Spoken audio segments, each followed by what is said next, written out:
Welcome to the Self-Publishing School podcast. This is the podcast to listen to if you're an aspiring writer or an author who wants to be more successful. On this show, you'll learn how to write and launch a book successfully, all from the top authors and people just like you who are doing it at the highest level. I'm your host, Chandler Bolt, the founder of Self-Publishing School, the author of the book called Published, and the CEO of selfpublishing.com. For free training on how to publish a book that sells 10,000 copies, go to selfpublishing.com/free training. Hey, Chandler Bolt here, and joining me today is Justin and Alexis Black. Justin and Alexis are SPS students and author of the book Redefining Normal. This book just launched a few months ago, actually 5 months ago, has already sold over 5,200 copies.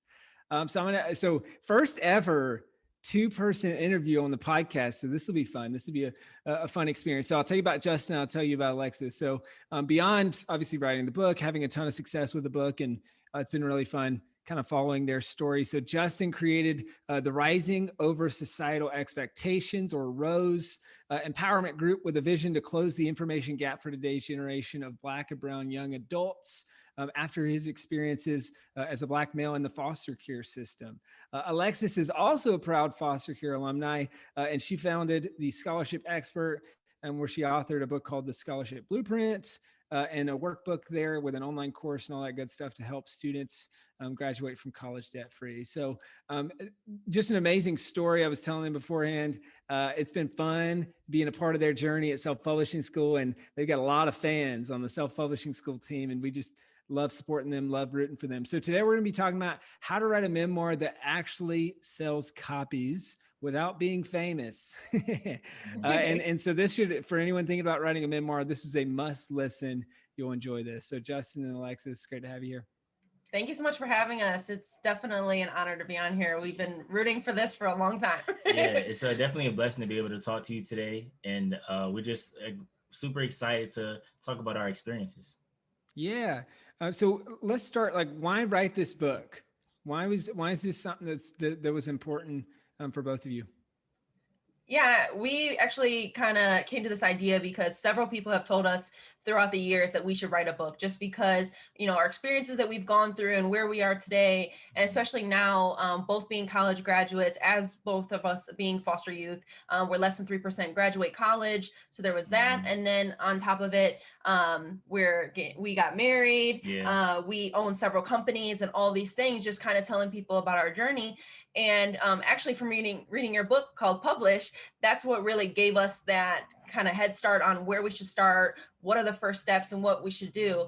And Justin asked me, what is something that you talk about every day that you could write a book about? And I said, relationships.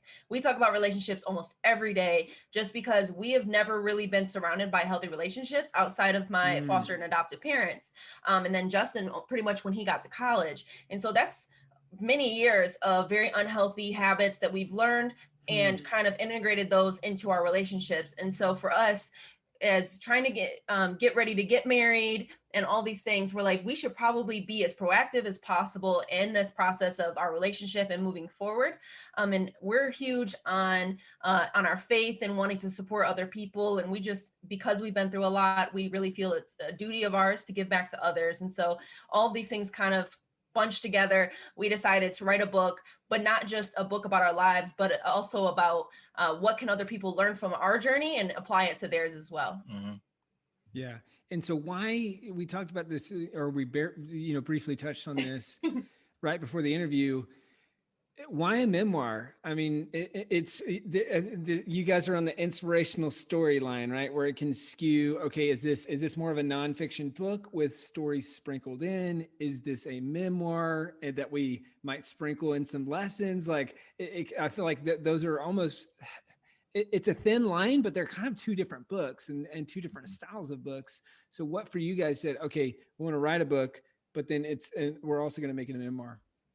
Yeah, so I think one of the biggest things that really made us want to focus on this being a memoir was the fact that if you really look at our life story, I think there's so much that we want to just teach and learn, help people learn and understand, of trying to help people get familiar with the culture that comes from living in poverty and generational cycles of that, generational habits of unresolved mental health issues and so many other things, and using ourselves as an example of doing that, and really focusing in on just what can people get from our story. And just I always view our situations as so unique because, you know, we look back on our trauma, and the idea of redefining normal is that, you know, in our childhood there were so many things in our lives that was normal. You know, it was so many things that if I told you about, in my mind I'm like, it wasn't that big a deal. But if I told you about it, it'd probably blow your mind. And as even Right. when we were working with our editor, we were like, should we put this in the book? We're not sure. I don't think it's that big a deal. And she's like, wow, that I can't believe that happened to you. You need to talk a bit about that and describe it, because there's so many people that can learn from that circumstance. So when it comes to the memoir aspect, I feel that so many people could really learn from our experiences and our circumstances and our story. And we just feel that sharing our story is so many people, even though it's unique, who've gone through some similar things in similar circumstances. Yeah. And I love that. What is it, kind of like a lesson within a lesson, I guess. What would be, and I'd love to hear from both of you guys on this, what would be your tips for either other folks who came from a tough background or from the foster adopt system?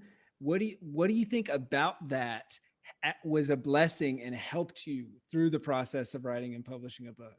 Like, and that you would encourage other folks kind of from that background to write and publish a book. I mean, everybody honestly has a strong story. It's how you phrase it and how you kind of package it into a book. And from many blogs and things that I've read, and even from different podcasts that I've listened to and group sessions within SPS, I learned that when you write a memoir, you have to be very careful and not be the victim in it, but be the victor through it. And how can other people learn from you and gain, some knowledge from you? And there is that fine line between the nonfiction and the memoir, where with us, we believe that if we need you to understand exactly what lesson we're trying to teach, you have to understand our background and that process through it. And that's the same with anybody who's thinking about writing a memoir. You have to think about how can you bring other people in, because even though this book is about you, it isn't at the end of the day. It is how they are going to take something from it and take it forward and incorporate it into their life. And so you have to think big picture rather than just about yourself. And the biggest thing that I could probably say is to get a really good editor, because your story, it is important. Nobody's saying that it's not, but not everything needs to be in there. And I think that was really, really difficult for me, is stepping back and being really just giving the reins over to our editor and to Justin and saying, I trust you in this process, and I have to let go of some pieces. And so with that, making sure that it's buttoned up tight and really good, well written, so that people can follow along and incorporate it to their own life. I think also what this experience really requires is to be self-reflective, authentic, and intentional. So the authenticity piece really requires individuals and writers to be self-reflective of their experiences. A lot of people say this book is very conversational, and that's why we're very excited for our audiobook when that comes out, because when you listen to our story, and it's just like we're just having a conversation with you.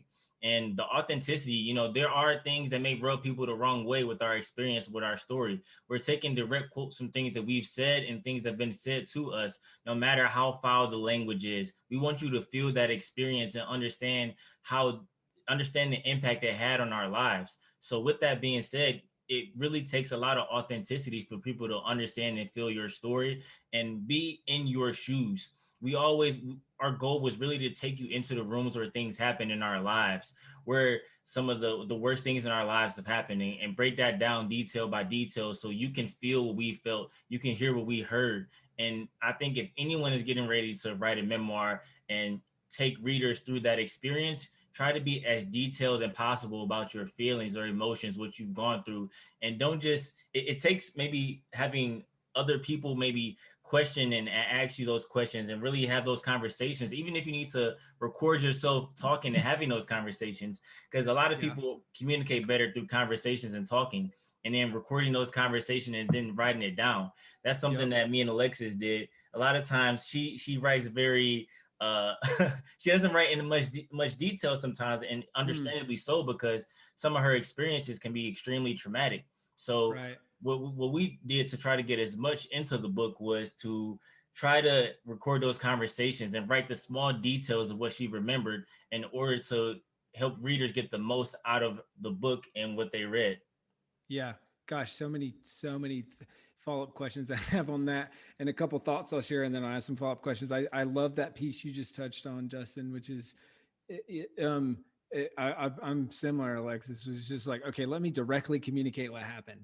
But it's when you're writing memoir, it actually more closely resembles a fiction book in the Yes. storytelling aspect, right? Mm-hmm. So we have the fundamentals of fiction and story program, and a lot of people are surprised when it's like, hold up, I'm writing a memoir. You're going to put me in the fiction program? It's like, well, yes, if depending on which way you go, because you're writing a story, and that involves, like you said, Justin, dropping people into the room and feeling feeling those feelings. And so I've got a follow-up question on this, but I want to also just touch on one more thing that I think is important. And it's a guy who taught me entrepreneurship in not high school. I guess this was more college.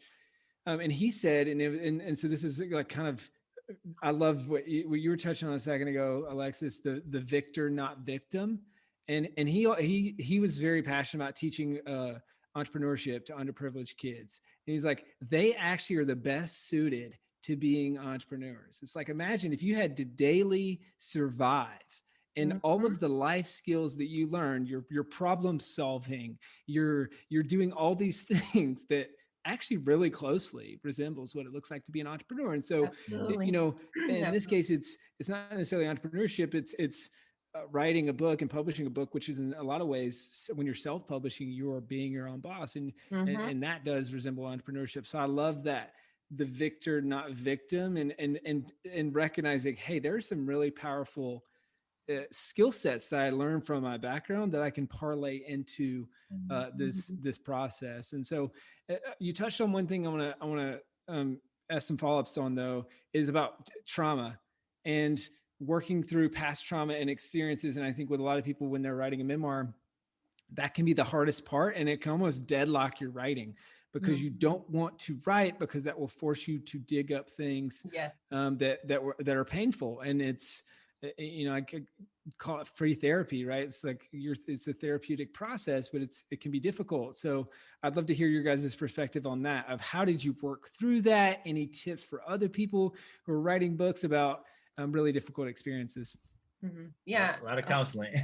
Counseling. So we both have individual counseling, which I absolutely recommend. You have to have a support system in place before you go on this journey of writing your memoir or unleashing all these things that maybe you don't even realize are there. And I know for myself, I have like this little box where I seal things in, kind of this imaginary box in the back of my mind.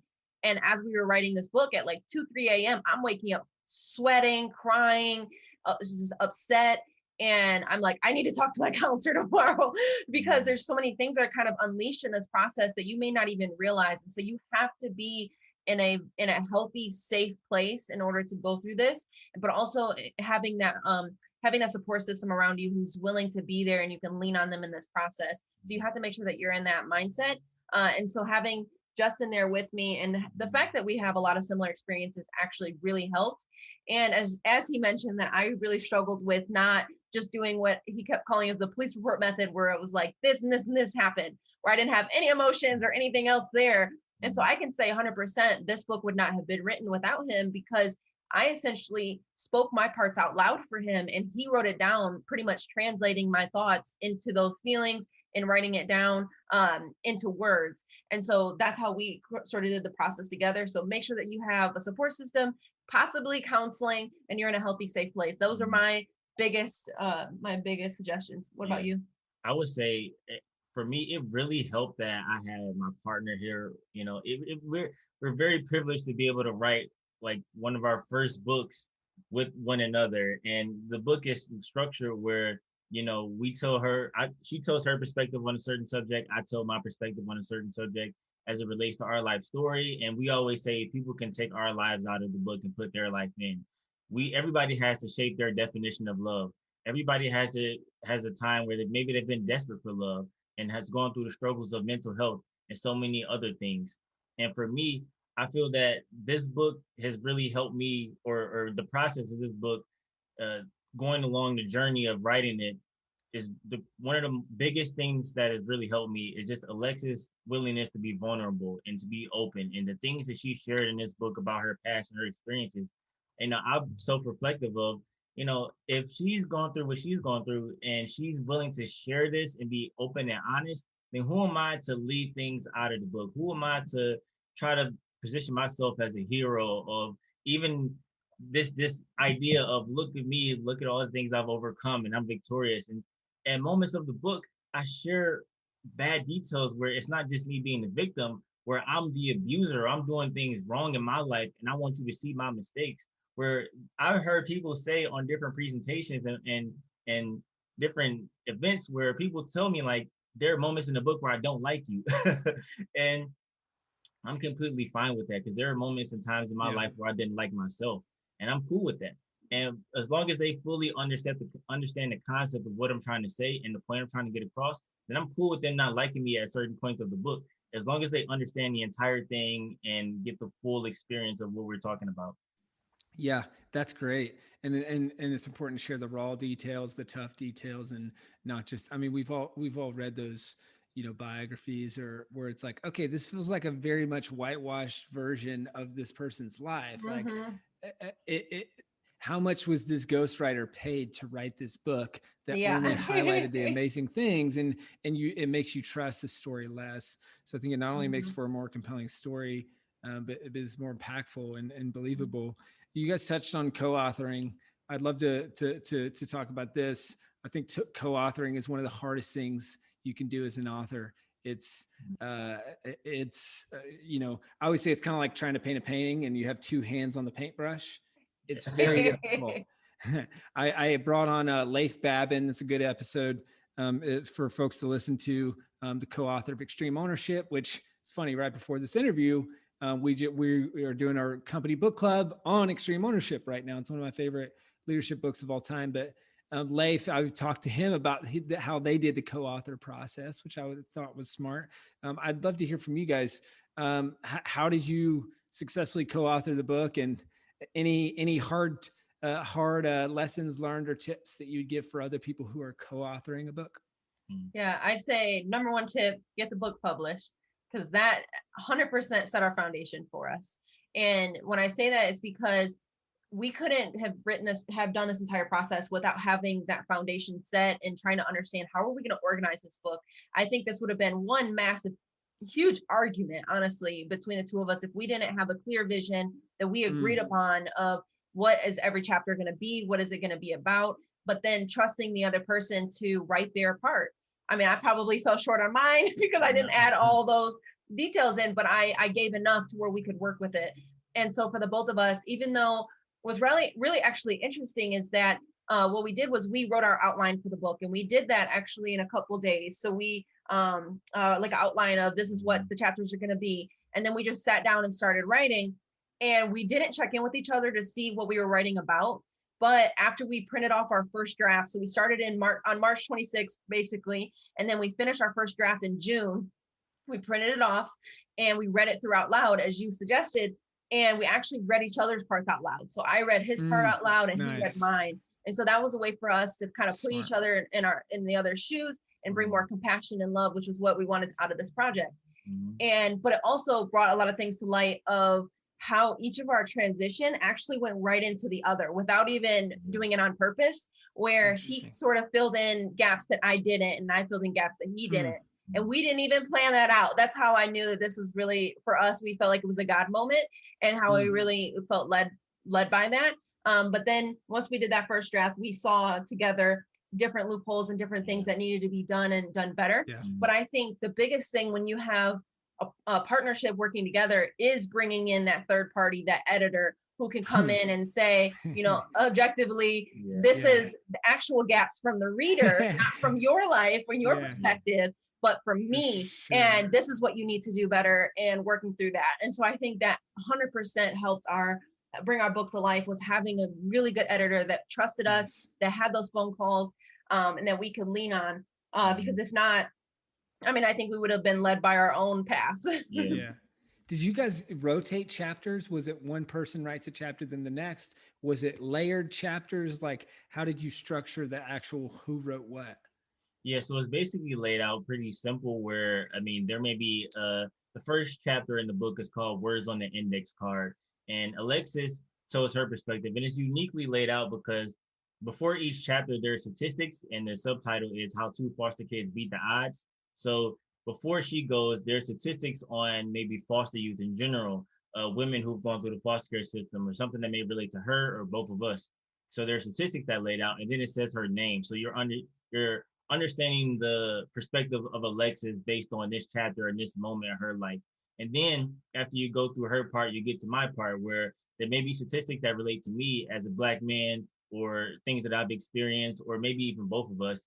And so it says my name, and then you kind of get into things on my perspective of maybe my definition of love and my transition into the foster care system or other things that we discuss within the book. And we did that on purpose because we wanted people to really visually see that we had to go through individual journeys of healing and self-discovery before we could come together and have a healthy relationship. Because myself and several other people that I know have gone into those unhealthy relationships, hoping that they would heal them, save them, whatever it is. And so we really had to show that we went through those two journeys. And so every chapter, as he mentioned, is broken down between the two of us, so you can see both perspectives. Hey, Chandler Bolt here. I hope you're loving this episode so far. It's time to go from inspiration to implementation.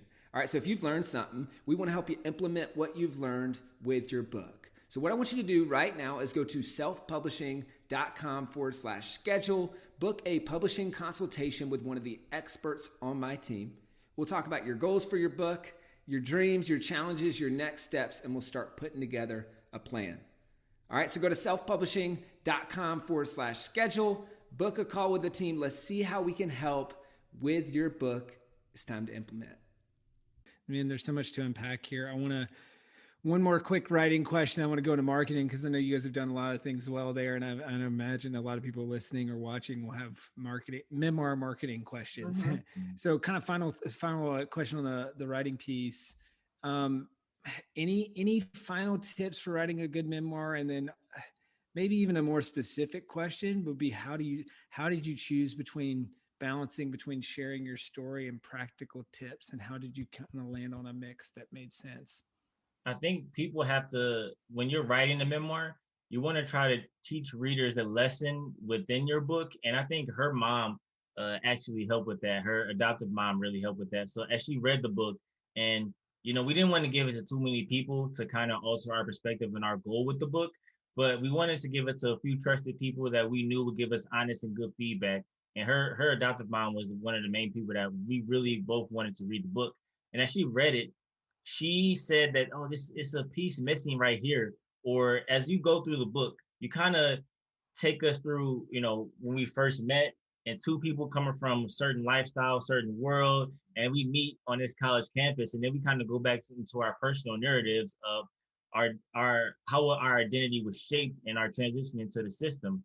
But something that her mom was able to identify was, as we made that progression into the trauma, internalizing it and expressing it, and then we made the transition into taking off all these years and weight of burden and things that we've gone through, she may identify, well, the story was kind of going up and motivating at this point, and then you kind of had this big uncomfortable drop for whatever reason at the end of this chapter, and you need to do something to kind of bring it all together and put the puzzle pieces back together.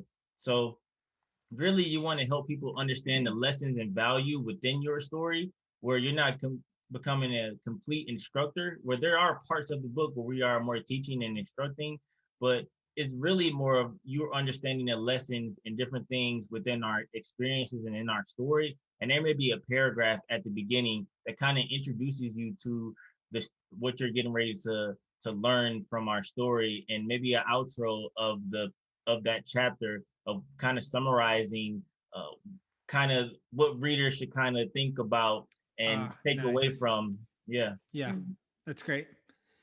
Hey, let's transition to marketing. All right. You sold I think over 5,200 copies in 5 months, which is just awesome. And especially, I mean, like you said, I can't remember if this is before the interview or during the interview, but people said, don't write a memoir, just go nonfiction book. So, I mean, especially for selling copies of a memoir. I mean, it's just awesome. So opening question on the marketing side of things, how have you sold so many copies? And what are like the 2 or 3 things that have moved the most books? Yeah, I think also with that is our book is pretty unique in the fact that it could really go in either way, because I would say about half of our book is very traditionally memoir focused, but then that halfway point is literally called turning point, where we turn into more of the teacher mode, and it ends up being a lot of the nonfiction aspects. So we're able to target to like kind of both markets. Oh, But that's I think nice. our why we've been so successful is, as you mentioned, is figure out what is your ideal avatar for your book and target them heavily. And that is exactly what we've done. Whereas us, we can hit on, so many different markets where whether it's relationships, entrepreneurship, mental health, I mean, so many different aspects, but we're not going to get to those as much right now. That may be a future thing. But right now, I can't remember who said it, but somebody said, really, when you launch a book, especially a memoir, because we're not a celebrity, it's essentially like putting lightning in a bottle. You have to ride with it and make that initial launch work. And so for us, we're like, okay, how do we push really hard from the beginning, and what are we going to focus on? And for us, it was the foster care community. And so this could really work towards any community that you're in, or that your book tailors towards. But for us, we're like, okay, what organizations, what initiatives, what contacts do we already have? And then we've noticed that conferences are our biggest sale. So I know we just sold, actually, we're about to sell another 300 books for a conference. And what we did from the beginning, and I remember hearing this on a podcast from you before, where you said maybe in the beginning, you might have to do a few speaking engagements for free, or ask them to buy your book instead. And so that's exactly what we did. Our first couple speaking engagements, we gave our book, or we spoke for free. And that was a way for us to maybe sell some books instead of getting a speaking fee, or just to get our foot in the door. And just by doing that for 1 month, we went from $0 for presentations, the next month getting almost 500 for presentations. I mean, and it's been going up drastically since then, because we've been able to raise those expectations from learning and that growth, and from that aspect. But figure out who your niche is and target them heavily, figure out where they are, what platforms they're on, and how can you communicate with change makers who are also in that community, who are willing to make those connections for you. Because I can't remember who said this either, but it's like 6 degrees of separation. We're all separated from somebody that we want to talk to, and just figuring out how to get there. Yeah, that's awesome. I love the focus on the avatar. And then I feel like maybe we were talking about this when we talk about all the time. I feel like maybe it was Author Advantage Live last year. Yes, it which was. is okay. The avatar now, and I think this might have been Pedro's session of like, who is talking to your avatar? And so I love that you touched on, okay, now let's go find the organizations, conferences, book selling books. Can you unpack for folks, how did you land the first gig, or maybe the first couple, whichever would be most helpful or applicable to go through, speaking gigs that sold bulk copies, and just like X's and O's in the weeds? How did you get booked? How did you add in like, hey, you're going to, bulk purchase X amount of copies? And then how do you fulfill on that? I think the biggest thing is making sure that your speaking engagement aligns with your book. So you're talking about the topic of your book. You can't say, hey, I want to do a speaking engagement on this, and then your book is on a completely different topic. They have to overlap and kind of come together. And so for us, it really just started with saying, we're authors and we're speakers. If people don't recognize you as that, they're not going to book you for that. So it's making it very visible, whether it's your LinkedIn heading, it's making a post on Facebook, hey, I'm open for presentations, or constantly sharing what you've done. So it's in the world, it's out there, and people are coming to it. So it's really kind of those things together. And so our first speaking engagement actually came from a friend that I'm friends with on Facebook. And they said, hey, it was actually about 2 weeks after we launched. And they said, hey, I have this conference and you guys fit right into the objective. What's your speaking fee? And we're like, speaking fee? We have no idea. And so we said, we've learned, and this is for everybody listening, please listen. You ask, what is your budget?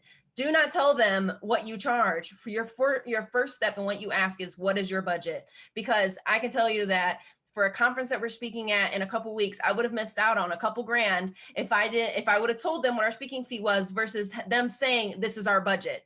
And so you lean on that first. And so that's what we did. We said, and she told us, the friend, she said, we don't have a fee we can't pay speaking fees, but we can buy things for the audience. So we'll buy your book in lieu of your speaking fee. And I'm like, that's fine. What we did was we bought 1,000 books from a local publisher. From a local printer. And so that we saved a lot of money rather than going through Amazon or Ingram. And so we made like 70% of what we spent on the book. And so it actually worked out great. That's amazing. So how did you, we're going to go super granular because I think people really want to know this. What was your cost per book? What did you sell it for? And why go with a local printer? Like what was the difference in printing costs? Yeah, great question. So with Amazon, I think it ended up being about $3 a book. Through Ingram, it ended up being about $5 a book. And actually, no, Amazon, I think was about $4 a book. And Ingram, it was like $7 a book with shipping. And with Ingram, the problem is that you can buy books in bulk with Ingram, but I pay to ship it to me and then I pay to ship it to them. And so I'm hit twice versus we found a local printer and we were actually able to pick out our paper that we wanted. I wanted recycle. I wanted a nicer cover than would come through Amazon or Ingram to make sure we're getting the color we want, because that quality is important to me. And even after those, it only costs $2, like $2.20 a book. And so we're able to sell them on our website for $20. So what we did initially was to get that Amazon ranking. Our first month and a half, we put all sales towards Amazon. So if somebody came to our website, we weren't selling them by ourselves. We were telling them go to Amazon. So that was a way to boost up our Amazon sales. But then after about a month and a half, we took down that Amazon link off our website and everybody was buying it through us, so that we're making, so if a book costs $2.20 a book and then it costs $3 to mail it through Media Mail, that's way cheaper than if I buy the book through Amazon or Ingram, pay shipping and then pay shipping again. Mm-hmm. That's great. So you printed through the local printer. Any tips or lessons you learned? Like, what if I don't have a local printer? How'd you find a local printer? Like, what did that look like? So I actually am really lucky that my mentor and pastor is also she publishes books. And so she said, hey, Alexis, here's a local printer you could go to. But honestly, it was also as easy as going on Google and saying local printers near me. And you can even price it out, cost it out. And I'm huge on getting quotes from people. I will call around till the end of time to get quotes, because I've learned even with things around our house, I'll call 3 different places and the price difference is astronomical. It's sometimes I get half of what the last one quoted. So I am always quoting. Make sure you call around and get those quotes. Yeah. And to add to that, I mean, we make it a road trip. Like, so the local printer is kind of on the other side of the state. So it's about a 2.5 hour drive. We'll rent a big van, and we just picked up, I think about 2 or 3 weeks ago, we picked up a shipment of like 1,500 books. So we'll rent a van, because the shipping cost is about what? $600 for shipping. And it costs us $30 for the rental car. I'm like, I will drive there. Yeah. So we rented a van and we went 2-hour drive to other side of Michigan, picked up the books and picked up 1,500 books, and that helped us save like $600 on shipping. So those are the small things you really got to take advantage of. Mm-hmm. Yeah, that's great. That's a great tip. I was going to ask about that. The decision to print 1,500 books. What sparked that? And I think I heard shortly after is like you'd already sold them out. So how did you sell those so quickly? Yeah, so it came into kind of what we talked about before, where we focused on the conference aspect. And so when we're already booked at probably 7 conferences this year, and each one has bought books. So what you could do is, even though we're getting a speaking fee, we'll say, hey, would you also like books for your participants if we give them to you in bulk? And so that's a way for us to kind of do both, or say, are you offering welcome packs? Would you like our book in there? Or trying to find, sustainable ways that we can get our books into other audiences. And also we're working towards getting our book into social work classes. So we're trying to think of sustainable long-term ways that we can continue to make sales. And so we ordered 1,000 books, got them on December 20th, I think. And we literally went straight to the post office with all the books in our car, mailed out 550. And then we sold all of them, 3 weeks ago, probably 2 days before we picked up the next shipment, we sold out again. So this time I'm like, okay, we're doing 1,500 this time. And next time I'm sure it will go up. So it's kind of like, how much can we afford in this moment? Because we would have done probably 3,000, but we're like, we got to think budget. We just bought our first house. So we gotta be realistic. Yeah, when it's cash flow versus margin, right? Exactly. And being mindful of both. And I think as a business owner, it's one of my favorite quotes: revenue's vanity, profit is sanity, cash is king. And you can be profitable but run out of cash. And if you're sitting on 3,000 books, sure, you might make 10 cents more per book. Yeah. But you've got no cash because it's all tied up. Exactly. And then the importance of starting with small batches so that you make sure if you don't sell them, you're not, I mean, we all know someone who has like several hundred copies of their own book in their garage, right? And so you don't want to do that. And so thinking of both, which I think is super smart. What, you've mentioned avatar, being super clear on your avatar. You've mentioned partnerships with organizations. You've mentioned conferences and bulk purchases through there. Any other things that's worked well to sell books that you would recommend, especially for other memoir authors? I mean, we've really been able, with the help of SPS, really turn this redefining normal movement into a whole company where, we've been able to do like a podcast, been able to connect with other authors and give advice and so many other things. So we really try to just get the word out there as much as possible. And even I think my main priority is really social media and really trying to post every single day, whether it's pieces and nuggets from the book, quotes, statistics, and other things like that. Taking that, putting that on social media, posting every single day to keep people updated on what's going on and continue the conversation ultimately. And I think that if people, especially those that do the SPS course, if you follow each of those steps, I mean, you are given the steps, but it's up to you to ultimately fulfill it. And I remember you said that on a podcast, or it was another show where you did, where it was basically your success is up to you, and don't negate how important it is to do that launch team. The launch team may be a small aspect of the course, but it is honestly, to me, the biggest aspect of it. And we had 400 people on our launch team. And so we worked really hard on that. We followed every step that was possibly told by us in SBS, in the groups, in everything that we've learned. And we really leaned on them. And I think that was really difficult for us in the beginning, because as foster youth, you really learn to lean on yourself and figure everything out on your own. But in being successful, we have to lean on other people. And I always say we have to learn to be interdependent, because that's what we're meant to be as humans. And ultimately, I believe what God intended for us to do. And so for us, we have to learn to lean on others. And so part of that is the launch team, where it's saying, I trust you as my network to help me and support me through this. And for that, I'm going to give you a free book. So it's mutually beneficial, where all relationships should be, but really take advantage of that.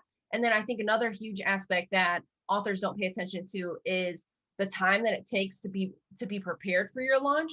I think we get so excited we want to get this out there. We want to get it out to the world. But if you don't get those steps in order and have your launch team and do everything that you need to do at least 2-3 months before the launch, and get everything together, because again, everything is before the launch. If you try to do all of this after the launch, it's almost too late.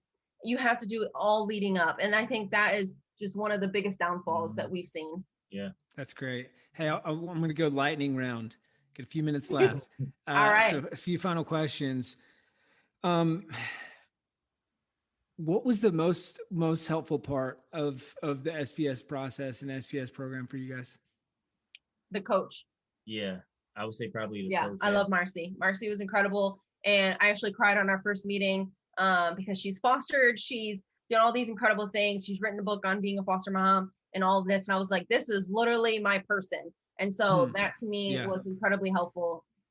I would say also the launch team as well. The launch team is pretty learning that, because we had our first book launch and it completely failed, and with the scholarship blueprint. And so we're like, we did something wrong. We need to know how to do it better. And so that launch team piece was so important.